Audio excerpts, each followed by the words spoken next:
John Merricks. Welcome to our video, High Performance Sailing, sponsored by Unlimited Sailing and Windsurfing Holidays.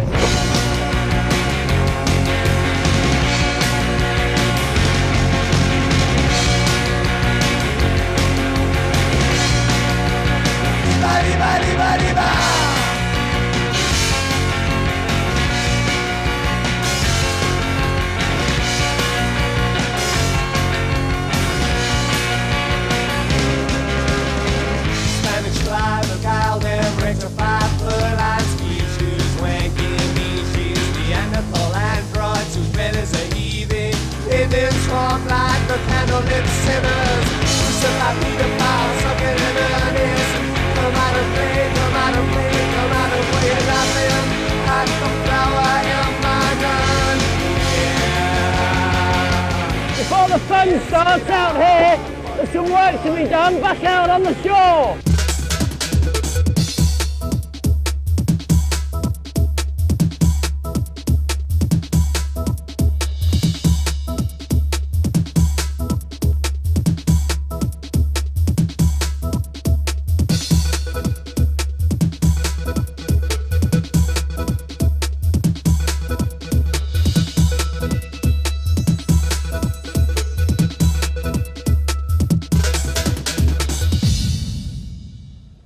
In our video, we're going to be covering many aspects of the sport, including boat handling, tuning and tactics.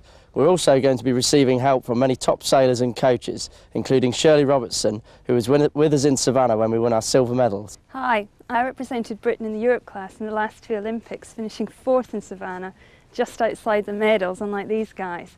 I'm really keen now to sail one of the new exciting boats, and I've got a Laser 4000 here which I've managed to rig, and at the moment I'm setting up to the class tuning guide. John, I'm trying to measure the rake at the moment. Can you come and give me some tips and a bit of help? Yeah, no problem, yeah.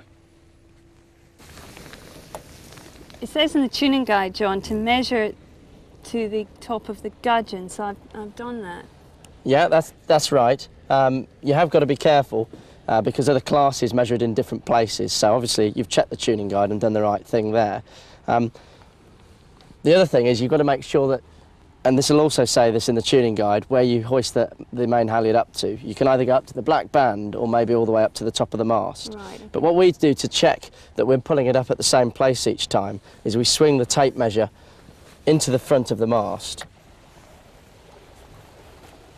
Okay, so once we've swung it to the front of the mast, Shirley, we generally just pick an easy number to remember, so the 6 metre mark there. Okay. I then get my micro pen and put a mark on the mast, so that every time we've hoisted the halyard up, we can swing this in, check that, we know that the distance is the same, and then swing it back out, and we'll measure the mast rate. Good. I presume the rig tension was on, Shirley, when we just measured the mast rate. Yeah, I measured that before. Okay, right. Well, just a tip about the rig tension. There are 2 tension meters on the market, and you just have to be careful because they both give different readings. Right. So just check that on your tuning guide. Also check on the tuning guide that when you're measuring it, it will state whether you do it on the forestay or on the shroud. So what you do is you pull it on shoulder height, I'm sure this is what you did, and read off where the shroud hits the calibration scale just here. Simple as that. Good. We need to calibrate everything on the boat, Shirley, obviously, as you know. The most important thing is to calibrate all 3 rig settings for light, medium and heavy airs.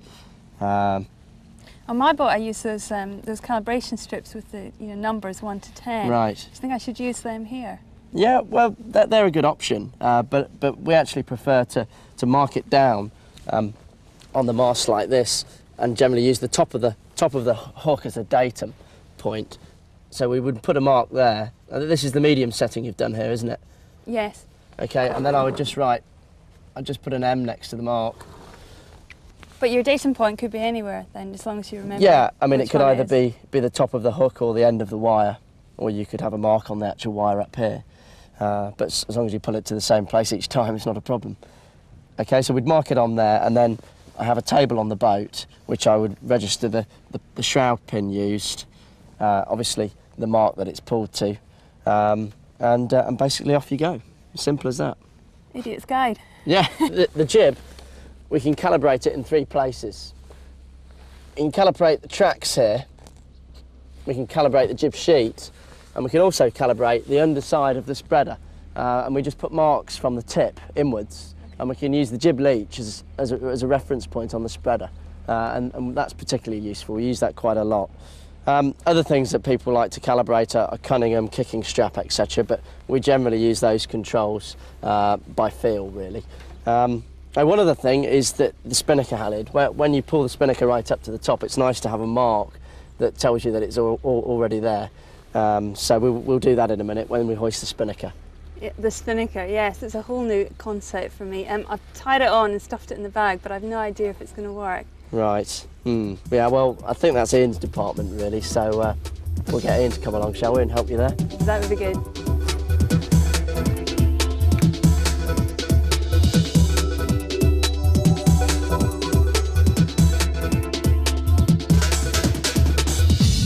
Okay, Shirley, let's get it up and see what it looks like.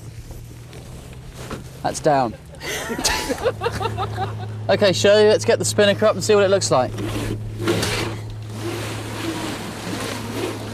Might need a bit on the old wing and wang when it's up. Right, just looking at it, seems to be okay. The spinnaker sheet is over the top of the downhaul, so that's right. Always remember the sheet goes over the downhaul. And, well, there's just one little thing here. The bow lines, they tend to catch on the jib luff, so I'd rather tie this on a different way.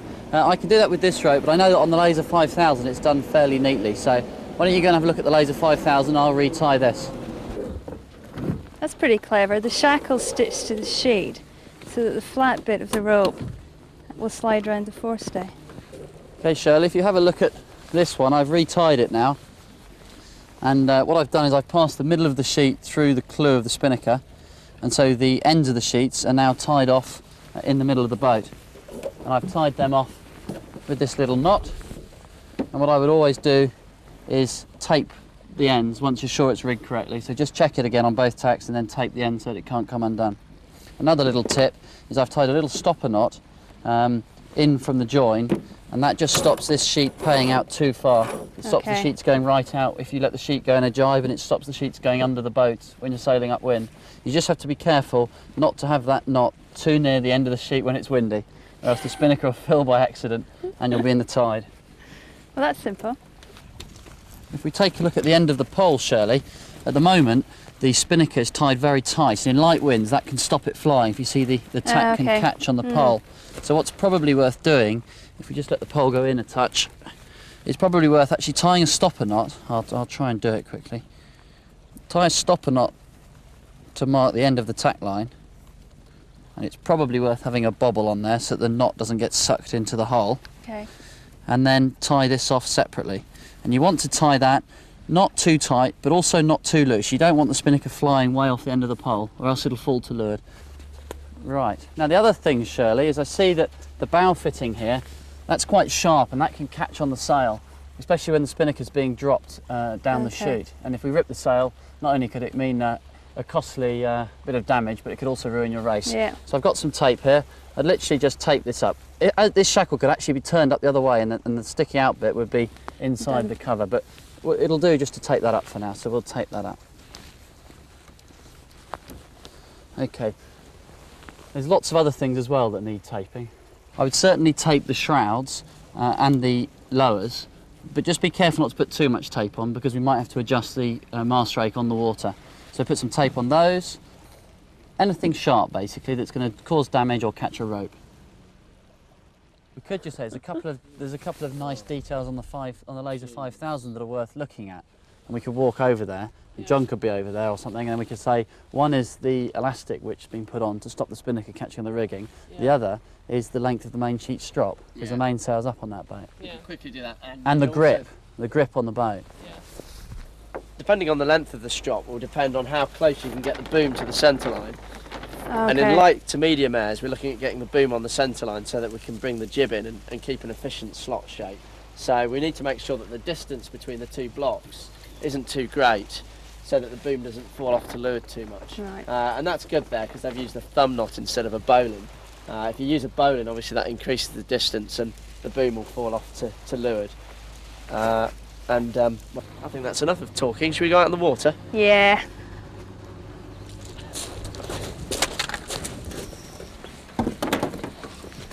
How's it going, Coach? Not so bad. Before we go out sailing on the water, I'd just like to introduce Rob Andrews from Unlimited Sailing and Windsurfing Holidays. Rob's coached British teams at 3 Olympics. And during the video, I'll be talking you through situations with John, Ian and Shirley out on the water, and also commenting on race footage.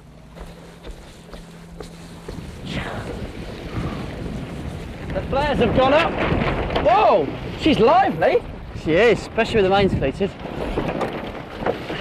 I've got you, Captain. Okay.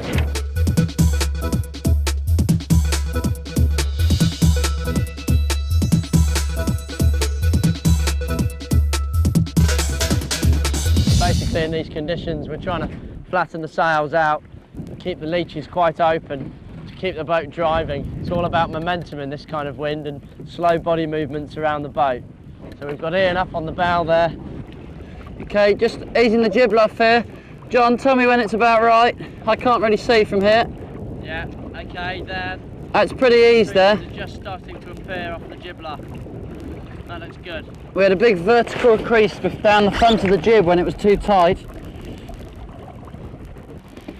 The telltales on the jib, they should all stream at the same time. Maybe they'll have the top one lifting first. Yeah, that's happening at the Just like moment, that. John. Big wave coming here. Just keep a little bit of leeward here until I've got some more helm. That's better. Just bring the boat up as we go up over the top of the wave. How are you steering over the waves, John? And basically in this swell here, as we go up the face of the wave, I'm heading up, and then when we get to the peak of the wave, I'm bringing the boat away and keeping the speed on. So there's a wave coming in here, heading up, weight up a bit, up to the face, and bringing it away. That's good, we've got a bit of momentum on now. A little bit more jib for you now we're moving.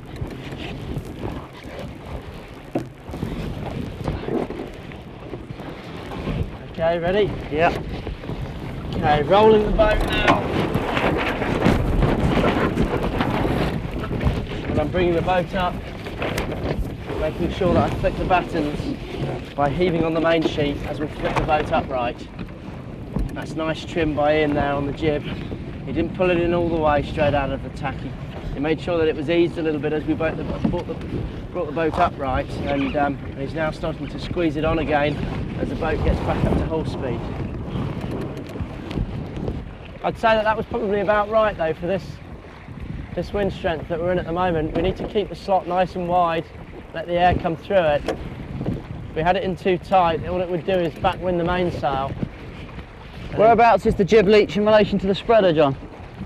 Yeah, I'd say the jib leech is probably about 50 mil in from the tip of the spreader. If I could, I would love to adjust those strops. Do you agree? The main sheet strops, Yeah. yes.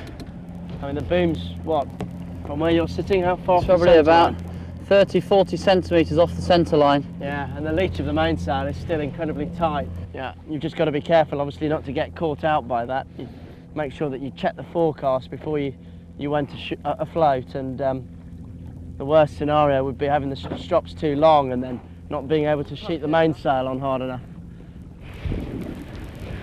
Okay. Have a go for another tack, see if I can do a better one. Yeah, and really nice light tiller movements I'm using. I'm trying not to use too much rudder at all, because obviously that acts as a brake in this really light wind.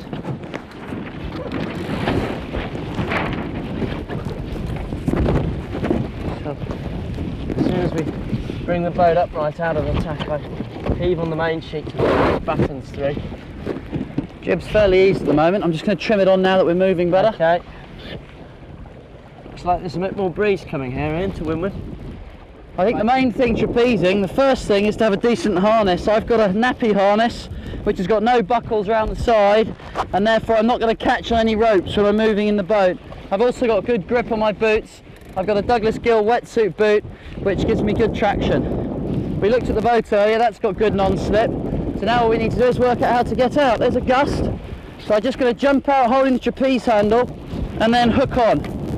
So the reason I jump out holding the handle is I can move faster than if I was just hooked on.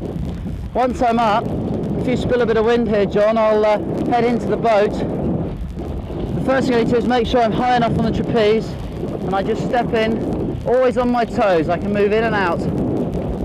If we get to the stage where we're overpowered like we are now, I need to lower myself, and I lower myself down so that my body weight is as horizontal as possible, giving me the best righting moment. I'm just going to tighten my harness. If your harness, you mustn't bend your back backwards like that, or else you'll get trouble with your lower back. Mind if I join you in? I think we need you out here, John. Like a cat in silk slippers. Okay, so we're just going to raise myself on the trapeze now. I don't need to be right down now that John's with me. We're going to try to move in and out together, working together. More breeze coming in 5, John. Bit of breeze Notice here. that we're both now trapezing. We're right at the end of the wing here. If I go any further forwards, Ian will be off the front. Do you want to go right out so you're comfortable? I'm fine here. This is okay for me. One thing John's doing to make it easier to get in and out of the boat is holding the tiller extension behind his back. If he had the tiller extension in front of his body, he wouldn't be able to move in and out as easily. I noticed you're using more main sheet tension, John. I guess this is the weather when we're really trying to sail high, is that right? That's right, yeah. We're now fully powered up, so we should be looking for maximum depth out of the sails, and both of them should be set up pretty tight leached. Gust here, John. Come out, lower myself. Okay. We may want to take up some slack on the kicking strap in. Okay, I've got that tied to the end of my jib, I think. No, I haven't. It's on that elastic, which is to Oh, your I got it, yeah, I got it. shot cord. That's it. Should we go for a twin wire tack? Yeah. Are you ready, Andrew? Okay. Lifting. Okay, going in now. Unhooking. Clicking the battens. Hooking up. Wait for the We're speed both to done. build. And there we are. Finish the jib. Then I'll hook on.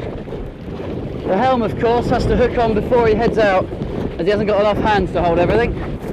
Concentrate on sailing the boat as flat as possible. If we get a little bit more, you start to think about heeling the boat to windward so that you can get the rig to work for you as regards leverage, because there's a bit of weight in these rigs, and if you can get that working for you rather than against you, that's all advantageous for you. Okay, back up to full speed. Your sheet back on now. Little main sheet. Get that top tail just flicking off and on. Okay, John, should we go for a Yeah, tack? I'm ready. So I'm going to raise myself, unhook, back the jib for a second, and then I'm ready to come out on the new side. I'm just backing the jib for a moment in this flat water, not for too long.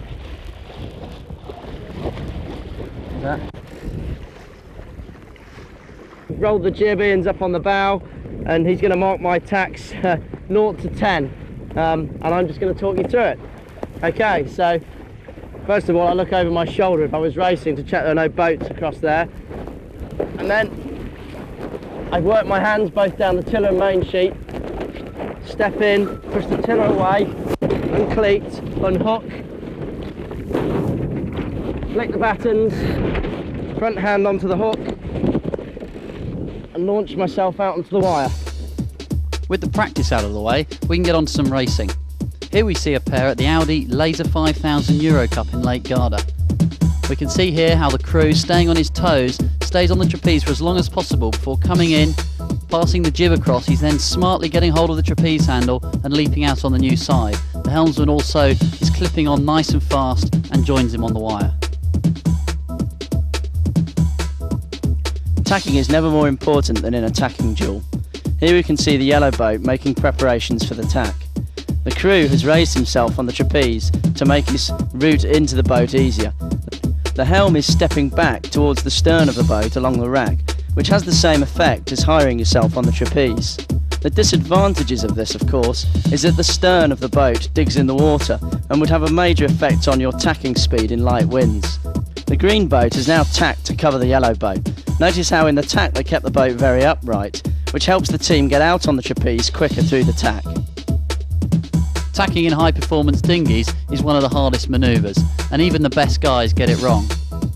We see this pair here coming into the tack, they look quite good, but then the boat maybe is oversteered, maybe the jib was back too long, or maybe they've got too much kicking strap on.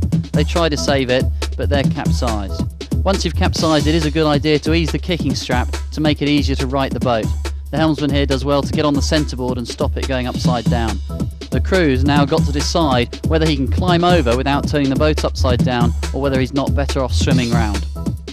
Capsizing is now part of the modern game, and quick recoveries are essential. As a helmsman, it's very important to have complete confidence in your crew when doing fast tacking manoeuvres. You've got to know that he's going to be out there on the trapeze as you come out of the tack. Here the crew has read the situation superbly and is holding himself on the handle and doesn't hook on until the helmsman comes out to join him.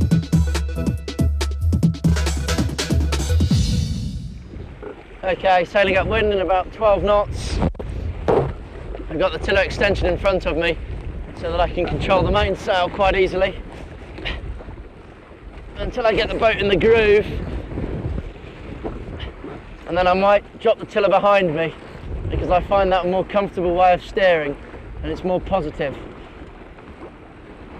We've got a few waves just coming off here, rolling across from left to right, and when I find a nice wave I'll bear the boat away a bit, heel it to windward, try and scoot the boat up onto the plane, keeping the boat nice and flat, using quite a lot of rudder movement now.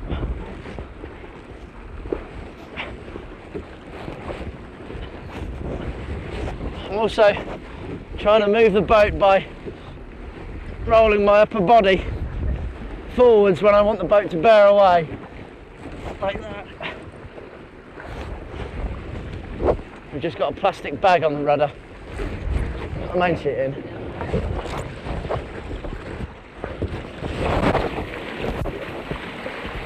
Feels quite important, and you should be able to tell when you pick up things out the water.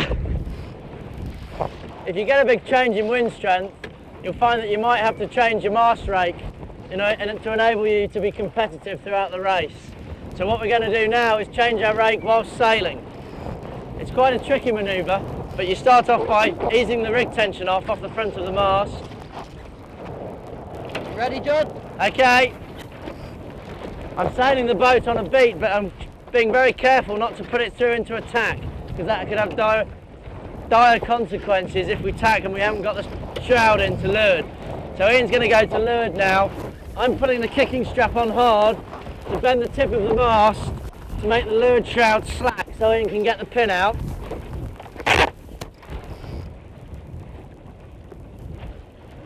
Be careful not to drop the split pins or rings, and you should always carry spares just in case you do. Okay, hold it steady, the pin's out now. Okay.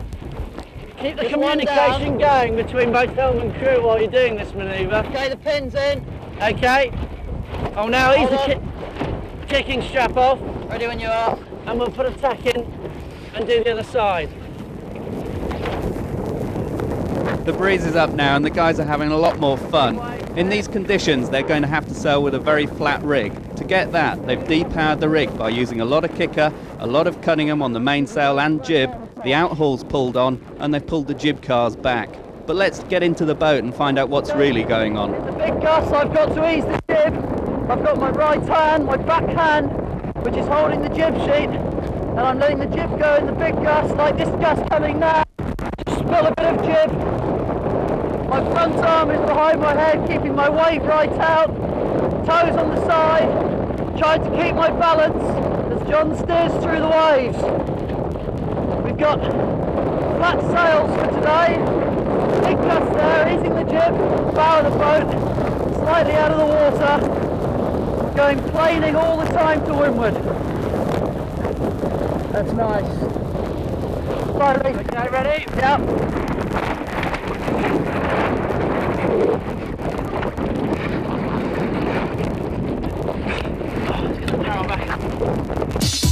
Let's just look at the key points of a high wind tack. Concentrating on the helmsman, the important thing is never to have the main sheet in the cleat. This will control, with smooth steering, the whole boat and its uprightness during the tack. Note how both helm and crew stay on their feet. Mobility is a major factor here, as is teamwork, as they power the boat out of the tack. For the crew, practice handle-to-handle tacking and be wary not to back the jib for too long, as this can lead to a capsize. The last aspect we're going to look at on upwind sailing is kinetics. Sometimes I can just flick my body, just flick my hips downwards like that, which opens the mainsail leach, and that can just make the difference between catching a wave or not. Obviously you can't do that repeatedly, as that would be cheating.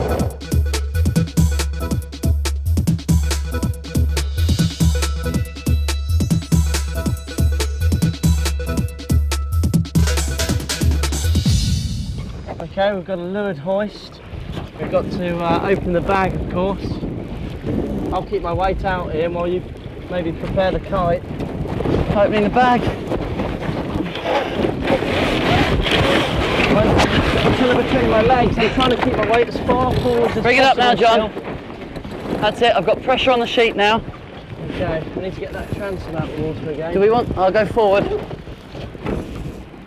Okay, I've got nice pressure in the spinnaker sheet there. Okay. You can bring it down a bit if you want. Down. Okay, spell. Right, in order to keep the weight forward, I'll try and jibe up in the bow, John. Right, I'll just sort out the jib sheets so that they're not wrapped around your spinnaker sheets. Okay. Okay, the priority is through the jibe, obviously, to turn nice and smoothly. We should try and keep the spinnaker filling all the way through the jibe. Nice pressure there, John. You can go down a bit if you want to. Coming out the jibe, I'm going to try and flick the main sheet so that I bring the battens round, because if they don't flip first time, that's obviously going to slow the boat down. Do you want to have a bit more kicker so the battens flick, or will you think it'll be okay? I think we might just be okay. Right, I'm ready to jibe when you are in. I'm ready. Okay, I'm bringing it Ready away now. I'm going to sheet up. As far forward as possible. Bit of roll. Flick the battens. That's quite a good job, I think. Okay, I came out a little bit off the breeze. I probably could have brought it up more. Settle down now into the main sheet. Good pressure there? Yeah, there's plenty of wind there, John. You can take it down if you want. I'm scanning to windward every now and again, looking for pressure coming down. Also looking behind, making sure that the boats on the other side of the course haven't got any more breeze than we have. Was there too much roll on that last one, or was it okay? I think it was probably just okay. I think we need to put that much roll in to get the battens to flick round. Pressure here, you can take it down. Less roll, definitely. Go for another one? Yeah, I'm ready when you are. Yeah, ready. Keep the main sheet as I walk back. Tiller across, keep my weight forwards.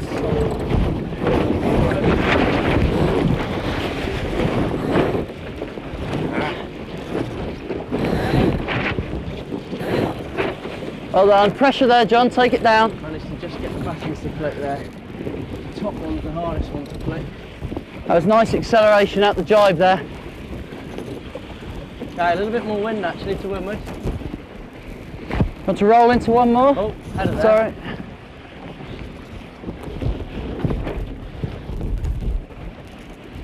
Yeah. So we can maybe do a jibe drop here in if you want. Jibe drop, okay. Just work out what I'm doing. Okay, yeah, I'm ready when you are. Okay, I'm going in now.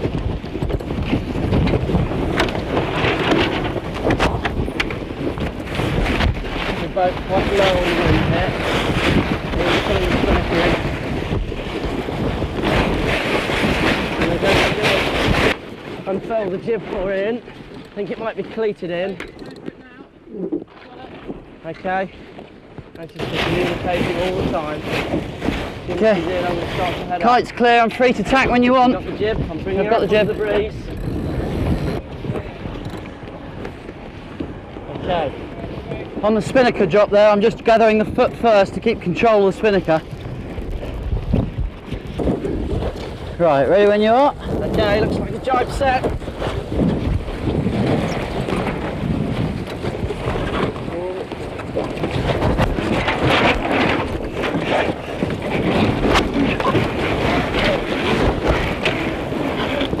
Okay, head up when you want. Okay, it's coming up now, Ian.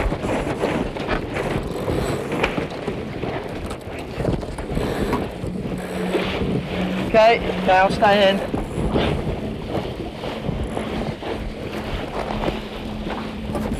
Well, bear eye there, Yeah. pressure. Got pressure. Okay. Okay, bringing it That's away. Nice wave running to leeward. Okay, he's bringing my weight in for you. Yeah. Wind's gone a bit light Still on there. the wave. Okay, gonna bring it Waves up now. on the bow. Yeah, lots of wind there now.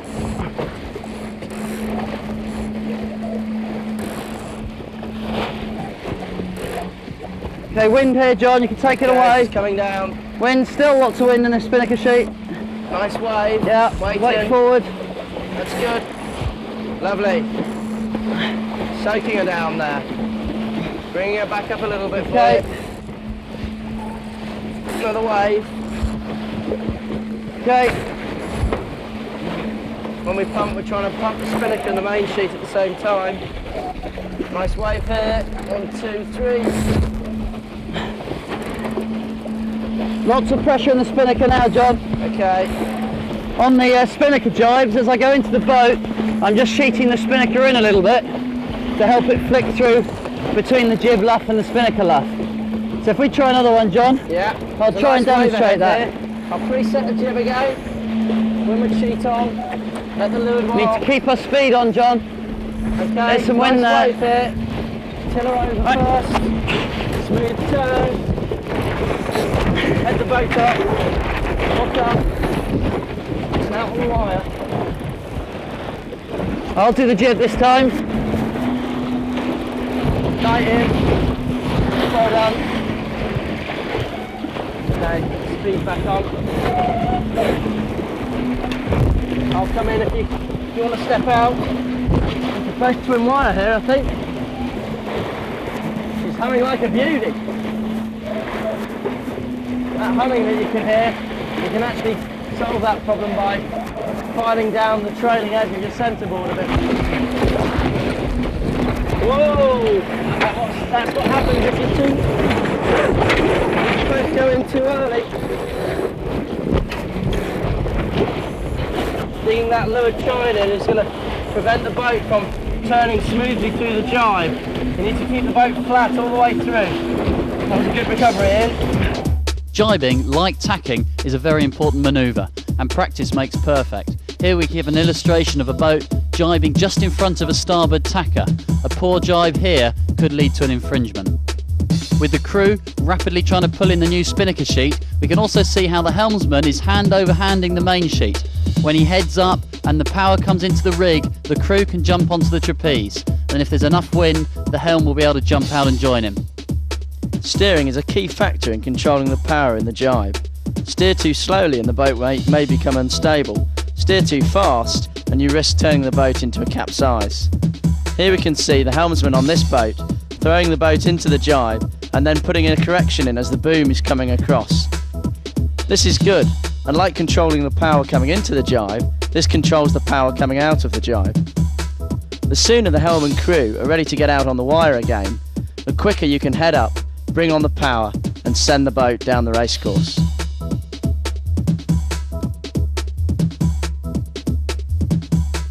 Different conditions require different techniques. Here we can see the helmsman's coming off the trapeze and is getting ready for the jibe. He's then joined by the crew as the helmsman bears away. They steer in. The crew here is drawing in on the old spinnaker sheet to make sure the spinnaker flips through between the jib luff and spinnaker luff. He then picks up the new sheet, and the helmsman, who can see the crew slightly behind time, simply jumps out with the handle until the crew can join him. Good boat handling requires good teamwork and practice routines, but sometimes you have to adapt to situations as they unfold around you. The jibe, I need to take my weight on the trapeze handle, let the hook come off my trapeze harness, then I'm free to move in, staying on my toes. As we go into the jibe, I need to do about 3 things. I need to sheet the spinnaker sheet in, I need to uncleat the jib, and then I need to pick the new spinnaker sheet up. Let's see if we can have a go at that now, John. Okay, there's more pressure coming down to windward soon, Ian. You may want to lower yourself more on the wire in the really big gusts. Stand by to jibe. Okay. Coming off onto the handle. Okay, tiller over first. Nice slow turn. Bring her up. Lovely jibe. I've got the kite sheet. In, hooks on. Let's go. Now I'll go for the jib this time. 2 waves here, John. Okay. Get my weight back. Just a bit more trim on the jib needed. Let's get out of this rougher water, I think. Okay. Quite wavy here. Stand by to jibe in. I'm going to try and jibe down the face of a wave. Okay, in we go. Nice and slow. In across. Bring the boat up. There we go. Lovely wave. In goes out. I go forwards.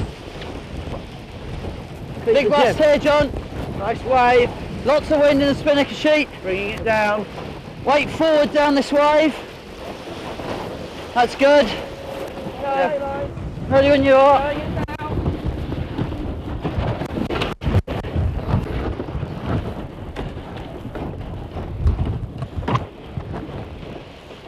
Okay, got a big gust to windward. I'll try and talk you through a windy jibe. I'll wait for the breeze to come in. Okay. Okay. I'm going to make sure the boat's going at full speed. Make sure that we're just going down a wave as I turn into the jibe. Make sure I straighten up quite early, and then as soon as Ian's out on the wire, I'll start to bring the boat up onto the wind again. Just going to pick my moment now. Going to go down this next wave, Ian, okay? Are you ready? Okay. Keeping it straight there, things going out and I'm bringing it up. I've got a spinnaker sheet for Ian, he hooks up and I go for the jib. Quick power out of the jibe. Pace back on, okay. Nice conservative drop.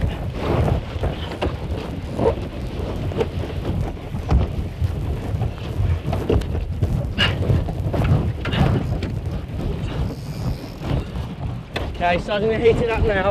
Okay.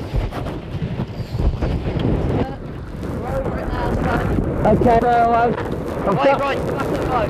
yeah, I'm going to use the kicking strap. Okay. 2 boat lengths. Any breeze coming? Little gust after we ground it, very close to the bear away. Ready for the kite. Okay. Okay, ready when? Okay, ready Stuff for coming on here. Well done. Okay. Just going to go into leeward and keep the leeward wanger. I got it. Okay, I can see the marks. Light flat water here. Big gust here. Okay, you got a bit on here. More wind coming. This is what it's all about.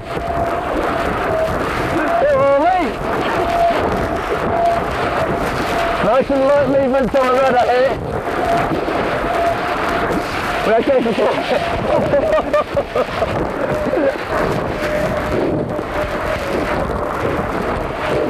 Okay, you don't need the foot loops. No, I'm okay, it's flat water. If it was any wavy, I'd use the foot loop. Right. Okay, more wind coming here. I'm going to try and go into a jibe. Can't say I'm looking forward to the jibe, but let's just keep the speed on all the way through. Yeah. That's a big gust, let's let this stuff go. While John and Ian are deciding how to jibe in 35 knots of breeze, let's look at the good points of the bearaway. The kicker's been eased, John and Ian have moved aft in the boat, Ian has the jib sheet out of the cleat, and as John bears away, he spins the wheel, picking his moment, and goes straight down onto a run. To help the bear away, keep your weight out for as long as possible.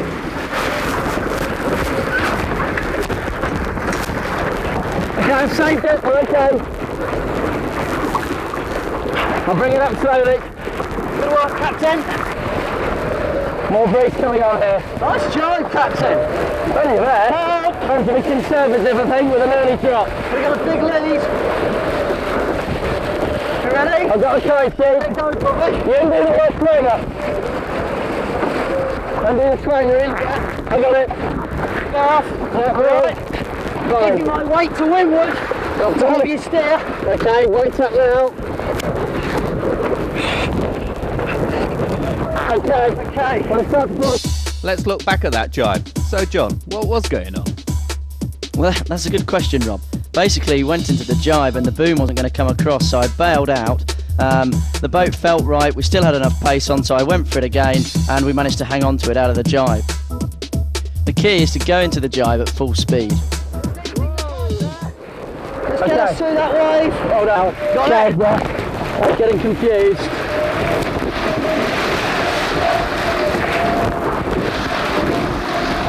Okay, in this jibe I'm going to try and steer really smoothly. Hit the jibe at maximum speed. It's not going to be hard.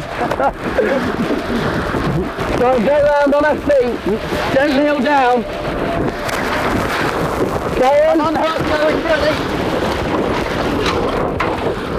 Way back. Lovely. You're going to get the handle. Tell me when on the spinnaker. I'm just going to get the windward wing on. Okay, I've got it. Now on the kite.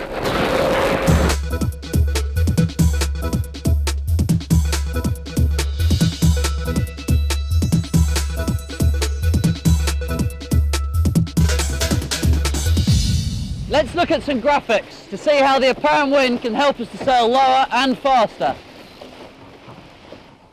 The apparent wind is the wind generated by the combination of the true wind and your own boat speed. In new high-performance dinghies that travel faster through the water, the apparent wind is all the more important. In the same true wind speed, if you head up and increase your boat speed, this both increases the apparent wind and moves it forward. In high-performance boats, this dictates how you steer downwind. In this example, the downwind boat is sailing with the apparent wind on the beam. Wishing to sail lower and faster, the first thing they do is actually to head up. This increases the apparent wind and moves it forward. This will increase the power in the rig and load up the sheets. The helmsman is then able to bear away and actually sail both lower and faster than his initial course. The skill is in developing a feel for the power in the rig. Now let's look at it in action. Looks like Shirley's sailing too deep to me. If we head up a bit, bring the apparent wind forwards, we should be able to roll over the top of her. Okay, I'll go on the wire for you. Okay, Okay, that's it. good pressure in the kite. Yeah, we're fine. Right, got this mark on the bow. Yeah, Clear of that. okay, we're coming down over her now. It's working well. We've rolled her. Yeah! We jibe across Okay, there. the mark's to the left, yeah. I Around think that little round yellow mark. put a jibe in. Ready when you are. Okay.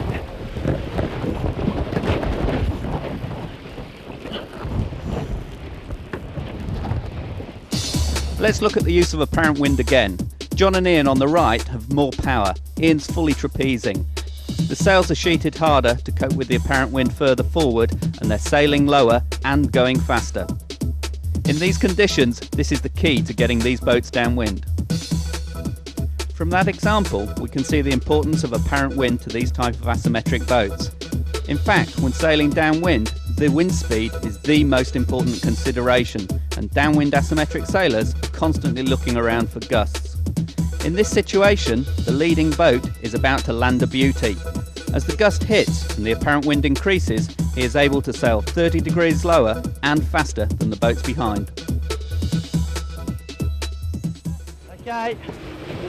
Okay, all I'm doing is just bringing it up in the lulls and bearing off in the gusts. Just trying to keep a constant pressure on the sails all the time, giving us the best BMG downwind. We find it's fastest. Can we go back in the boat a bit or not? It's quite wavy here. More waves Big coming gust. on now. When we get nice waves, Big I'm bringing wave. it off. Easy Easy. to kite in the waves there. Should be able to drive through most of them.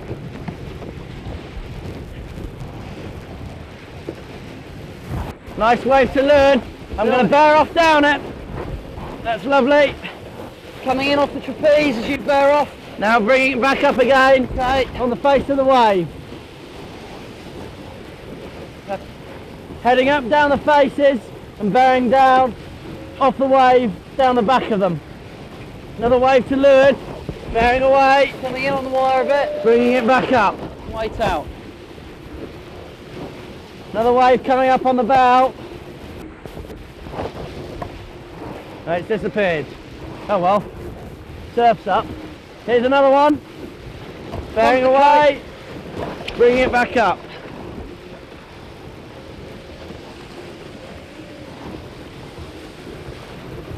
Water's getting flatter now, not having to use as much tiller movement as I was getting before. shallower. All right, Ian says it's getting shallower. He doesn't want to go around the forestay. These boats seem to be quite forgiving going through waves. The bow seems to pop up quite nicely if it does dig in. You got a boat behind you trying to go over you, John.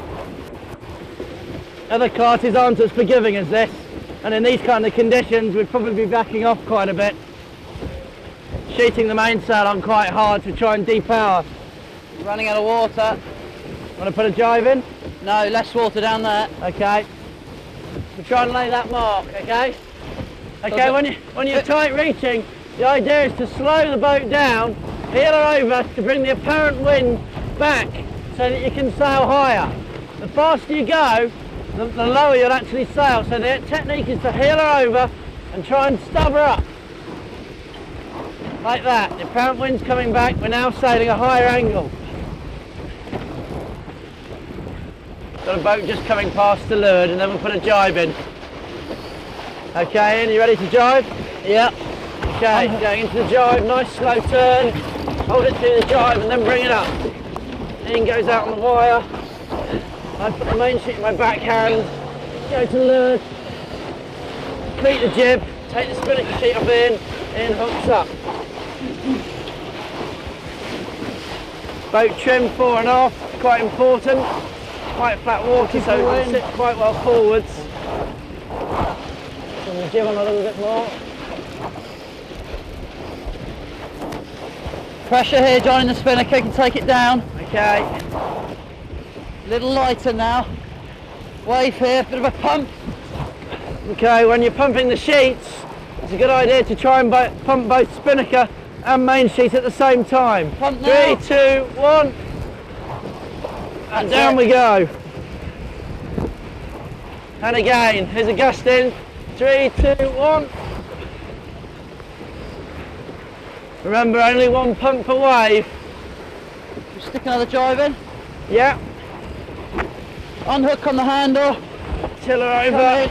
Slow into the jive. Unclip the Out the jib. jive. I've got the sheet in. Ian hooks Okay. on. Go straight for the jib sheet. Different techniques are required for sailing different boats in different conditions. Good pressure there, John. Okay. The Spaniard's still going up on you, but he's not making forward progress. We're right at the gust down here. In light airs in a boat like the Melges 24, the boat speed is not increased enough by heading up to affect the apparent wind. In this case, it pays to sail lower, but still use the load in the sheets to dictate the best heading. Okay, nice waves coming up. Good pressure, Nick, yeah? Okay, riding it down. Windward heel.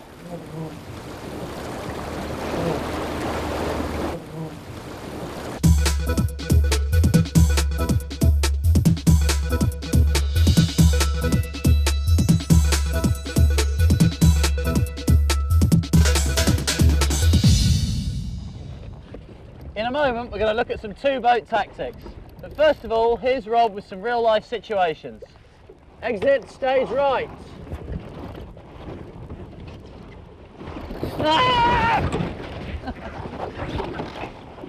Tactics are about opportunities and control. The start is just one opportunity. Clear air is the priority, and it often pays to sacrifice the favoured end and guarantee a front row clear air start. Here we see boats making good starts at both ends and also in the middle. For those not in the front row, they're either forced to sail in dirty air or they have to tack away, and in both situations they've lost control of their own tactics. With the modern trend towards short, confined courses, selecting avenues of clear air is crucial. And there's more than one way of getting a good start. Sometimes we have to take a risk to get a reward, and the port tack start is one such option. You won't get away with this every time, but sometimes the line bias and also the gaps appear, and when they do, you have to be ready to take the opportunity.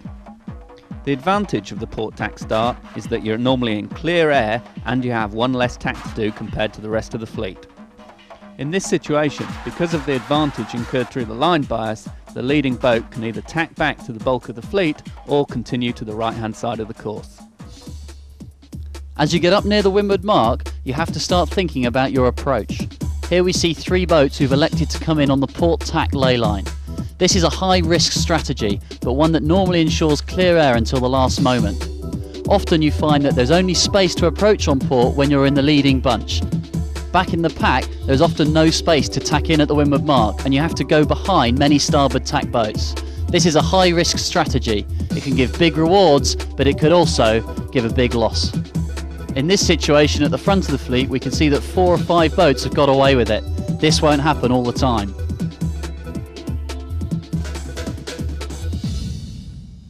Here we see the more conventional approach of coming in on port and tacking in on the starboard ley line.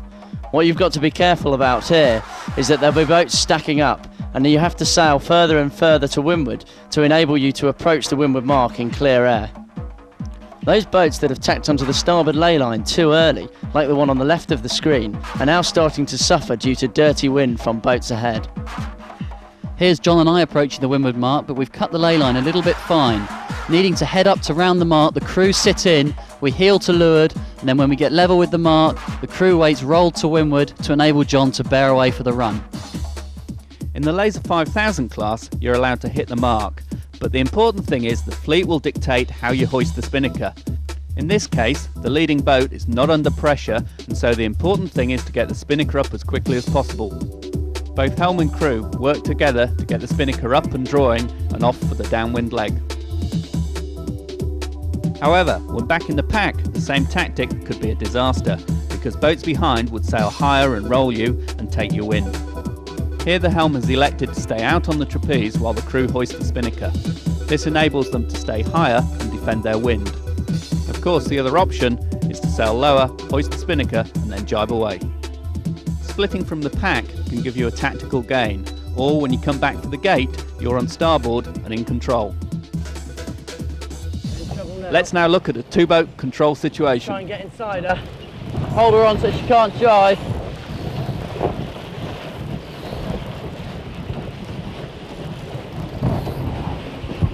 Okay, I'll look out for the ley line for the next mark. Just sail her past the ley line. Okay, I found the mark.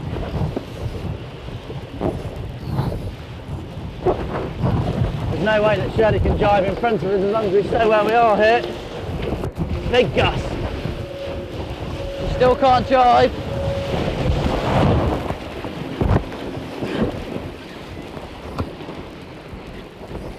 Don't jibe in our water, Shirley!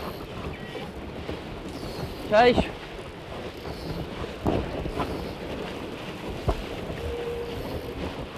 Okay, I think we're there. Hey, ready to jibe when you are.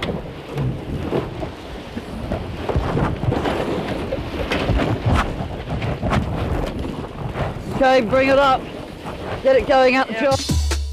This can even work on port tack, but you have to be closer to prevent the lead boat jibing onto starboard. Here the green boat was in control and is able to jibe first for the ley line. Back in the Merricks 24 at the European Championship, we had one such control situation with ourselves to leeward here and a Spaniard. It was the last lap of the race and we had a big lead over the rest of the fleet. It was us against them and we had to get ahead of them before the leeward mark. The situation was that we both had to jibe for the mark. And what was going through my mind was that we had to stay close enough and overlap with him to prevent him from jibing earlier, so that we could stay in control, sail to the ley line, and then choose when to jibe onto starboard. All he could then do would be to jibe onto starboard and follow us in to the leeward mark.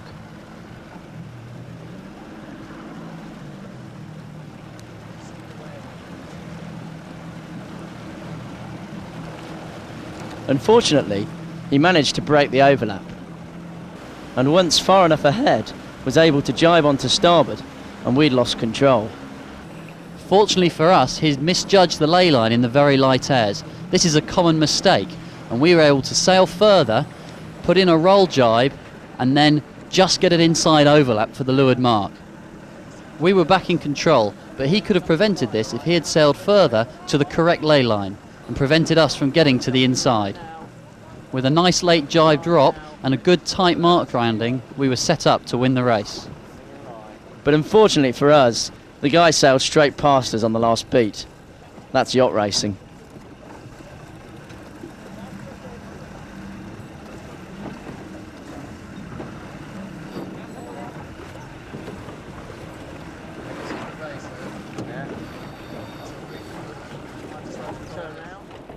Two-boat situations are just as common upwind. On approaching, you have to decide what your options are, whether you duck or whether you tack. Here Shirley is too far forward to allow John and Ian to tack without being rolled. A nice close duck will allow them to attack next time. In this situation, Shirley is not as far forward, and John and Ian will either have to do a big bear away or they can tack and try and lee bow her. They opt to lee bow her. Shirley tries to hang in there, but eventually is forced to tack away. Always think about which way you want to go up the beat. In this situation, you would only do this if you wanted to force Shirley to the unfavourable right-hand side of the course. And finally, here's John and Ian on starboard. They want to go to the favourable left-hand side of the course, so wave Shirley across. We hope you've enjoyed watching our video. We've certainly enjoyed making it. See you on the race course. Ready, ready, ready.